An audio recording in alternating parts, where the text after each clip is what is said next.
Hello guys, good morning. So another day, another farm na naman tayo for today, kung saan maglulocate na naman tayo ng isang property na may lawak or sukat na 3 hectares.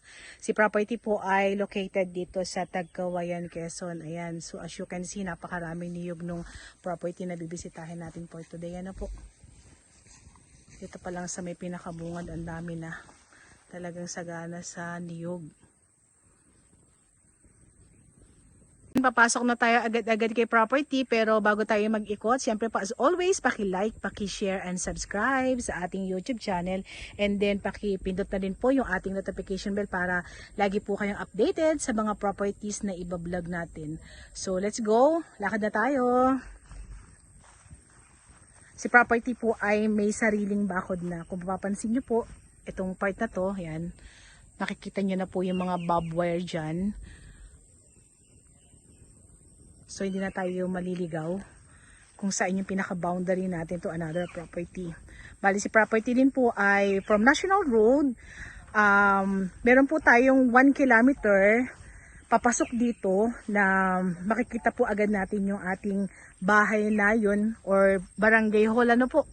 So 1 kilometer po yan away from National Road. Pero si property po ay almost 3 kilometers para makalabas po tayo ng pinaka-national road. And then yung road naman po natin, so mix naman po iyan. Meron po tayong rough road and then mas mahaba po yung ating cemented road. And then si property po ay along Barangay Road. Yan, ang ganda.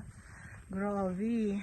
Sa mga buyers po natin na naghahanap po ng property na sagana sa niyog, yung sure na may return income, ayan. So, panoorin nyo po itong video natin for today. Baka sakali magustuhan nyo po. Talagang ma-amaze po kayo kay property. Even masukal siya, pero kitang-kita po natin yung dami ng nakapaloob na niyog dito kay property.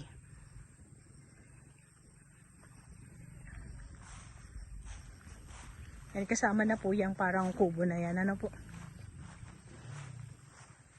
Oh, ang ganda. Ang daming laman. So, mamaya tatanong natin kung ilang niyog yung nakapaloob kay property.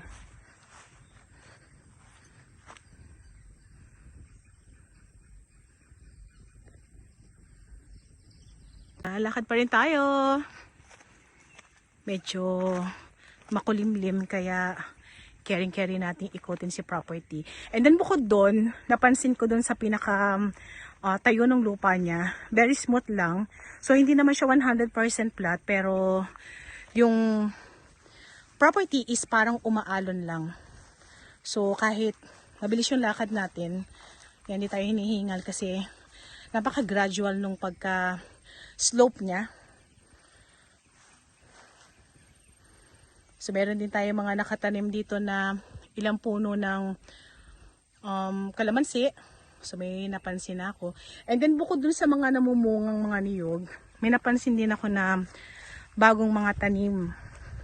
So yung niyog, kahit medyo mabababa pa, parang naghulip ng mga panibagong niyog. Yun po yung tawag dun sa mga bagong tanim, hulip po dito sa Quezon. Ano po?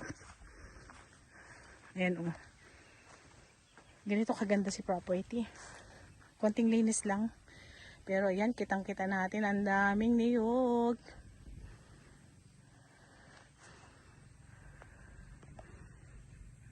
Nandito kami sa may pinaka-gitna ni property, pero na-amaze talaga ako. Kasi dun sa bungad, ang dami ng niyog. Pero pagpunta mo rito sa may pinaka-gitna, ayan yung bubungad sa'yo. Ang dami talaga. As in, grabe. So estimated po natin, si property po ay merong nakapaloob ng halos nasa 700 kapuno ng niyog. And kagandahan po nito, yung ating kahangganan is nagpabakod na. So hindi na tayo maliligaw, ano. Yan, bago yung bakod nila. So bob wire. Yan, may mga poste na rin dyan. Pero hindi po yan sa atin, ha. Yan po ay sa kabilang property. So nagpabakod na sila.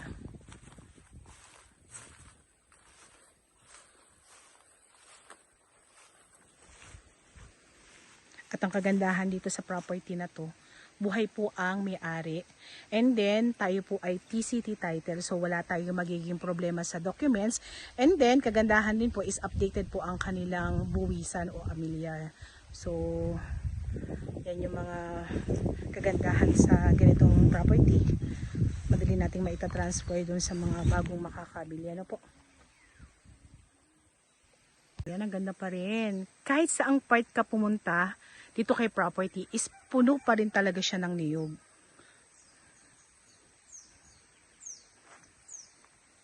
Pati naman yung mga kahangganan, ganon din naman. Ang daming talagang nakatanim na niyog. Punta tayo dito sa medyo paakyat na part, pero hindi naman ganun kahirap na puntahan.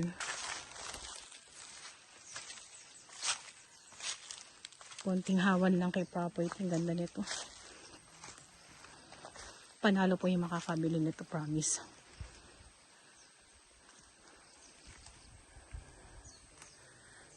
So pag ganitong mga klaseng property yung mabibili nyo, para na kayong nagpe-pension buwan-buwan.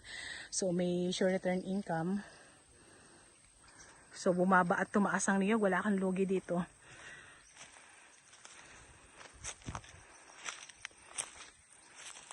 Ikot pa rin tayo. Ayan, ganito pa rin karami yung puno ng niyog na nakapaloob kay property dito sa may bandang pinaka-likuran. So yung pag-aani nila, pwedeng anihin to ng 1 buwan or 45 days. Pero siya po ay umaani ng halos nasa 7,000 kabuo. So napakarami niyog niyan. And then for sure malaking halaga yun. Talagang ano lang siya, no? Yung coconut farm lang talaga siya, no? Wala siyang masyadong ibang tanim. Talagang as in pinuno nila to ng niyog. Dami.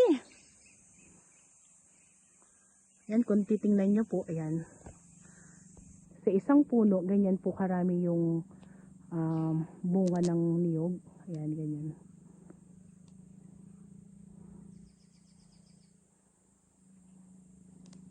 So isang puno pa lang, sulit ka na.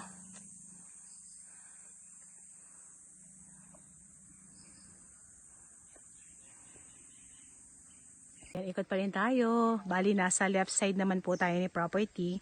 So ganun pa rin po yung view na makikita natin. Ang dami pa rin puno ng niyog. Pero meron ako napansin ng mga ilang fruit bearing dito. So meron tayong langka, saging, santol, dalandan. Yan. May mga ilan-ilang puno akong nakita pero hindi naman ganun karami.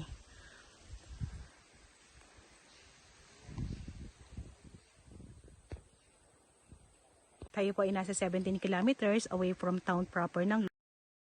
And then yung 3 kilometers lang naman na papasok dito from National Road.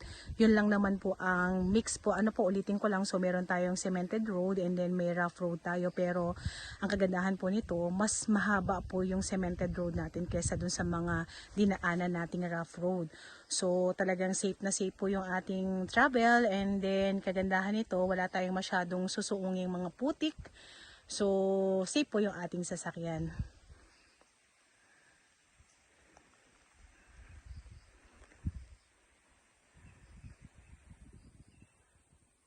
So yan, meron tayong source ng tubig dito. May maliit na bukal na nakapaloob kay property. Yan, medyo natabunan lang ng mga dahon.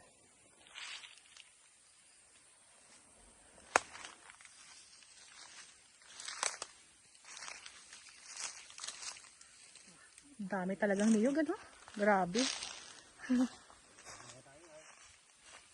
Kakatuwa, ano? So mula dun sa source ng kuryente, tubig, and then signal ng phone, yan, kompleto po itong si ating 3 hectares. Ang bababa pa, no? Mas maraming mabababa. Matagal pa itong pakikinabangan. Maraming iaakit na pera itong property na to. So ikot pa rin yan, so ikot pa rin tayo, lakad pa rin tayo. So for sure, may mga buyers tayo magtatanong, bakit po binibenta si 3 hectares? Even marami siyang niyog and then productive po yung property and then may sure return income. So ano yung reason? So ang reason po is, sabi ng ating seller, nahihirapan siyang humanap ng tao na talagang matututukan yung property, and then at the same time, talagang maaalagaan ng husto. So, yun po yung main reason niya. Pero sabi nga niya, kung may bibili, okay, pero kung wala naman, dahil may inaakit naman pong kita si ating property, so hindi naman siya masyadong nagmamadali. Ano po? So yun lang naman yung reason niya. Dahil nga po, syempre po, sa isang farm, talagang kailangan ay merong tayong matagpuan na talagang magaling mangalaga ng ating property, malinis. As you can see, talagang ang dami ng damo. So, hindi talaga naaalagaan. Ano po? Kaya, sabi niya, bibenta na lang po niya si property. Ayan. Kung sakali po magustuhan nyo po itong sa ating 3 hectares dito sa Cagayan, Quezon, pwede nyo na po kami i-message sa aming WhatsApp and Viber na sa taas ng yung screen. Ayan, ready na po kami for reservation.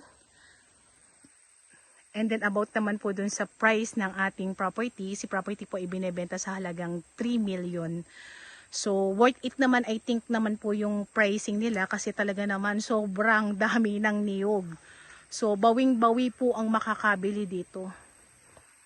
And then kagandahan nito, kung may ganito kang klase ng farm, ayan, para ka ng pensyonado, kagaya ng nasabi ko kanina. So, every month, for sure may darating sa iyong return income kasi dito po sa Quezon, bumaba at tumaas naman po ang presyo ng lukad. Still, hindi ka pa rin po lugi. Ayan. So, message nyo na po kami.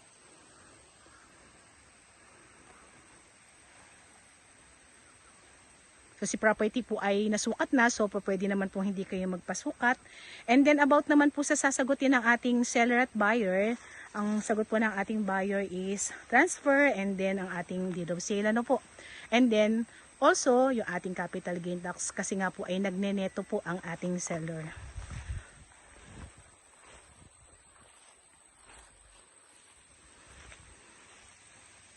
Ang daming bunga ng niyo, grabe. Talagang nakakatuwa. Panalo yung mga ganitong property, tapos wala pa siyang mga upland part. So halos lahat po ito ay semi-slope. Almost kapantayan din yung ibang part. So walang kahirap-hirap ikutin si property. Mai-enjoy nyo po talaga itong property na to.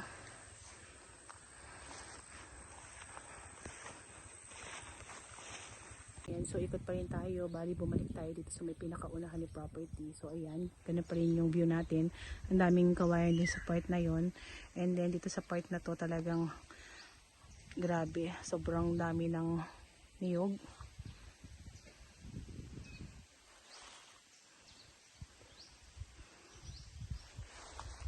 Kung maisipan nyo pong pasyalan si property, at kung kayo po ay manggagaling from Manila, kayo po ay magta-travel ng halos nasa 6 hours. Depende po iyan, ano po, kung kayo po ay may sariling sasakyan. So, kitang-kita naman natin talagang hindi nalilinisan nung nag-aalaga nito yung property. Kaya siguro medyo stress ang ating seller. Kasi nga po, ayan, hindi siya malinis, pero napaka-productive ni property para mapabayaan. Ano po, talagang dun sa isang puno talagang matutuwa ka talaga kasi ganyan siya, lahat ng puno ganyan siya kadami mamunga. So napaka-healthy nung soil, kaya po ganyan yung ating mga niyog dito. I think kahit every month anihan mo to, pwede.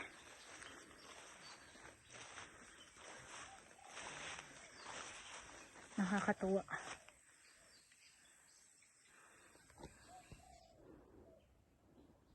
So tayo po ay tabi ng kalsada. And then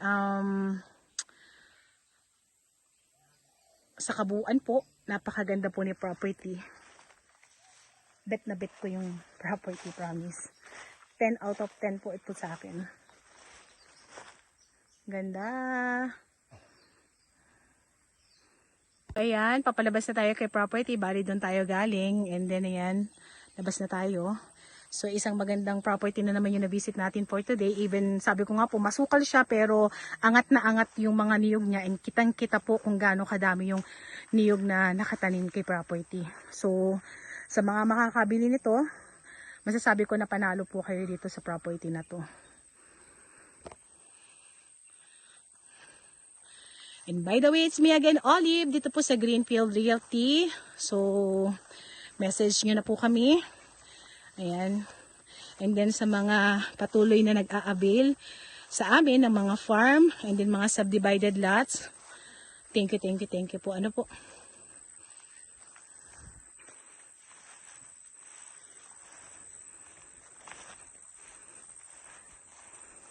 Ayan na po yung road natin. Papalabas na tayo. And so, hindi pa sementado yung pinakatapat ni property.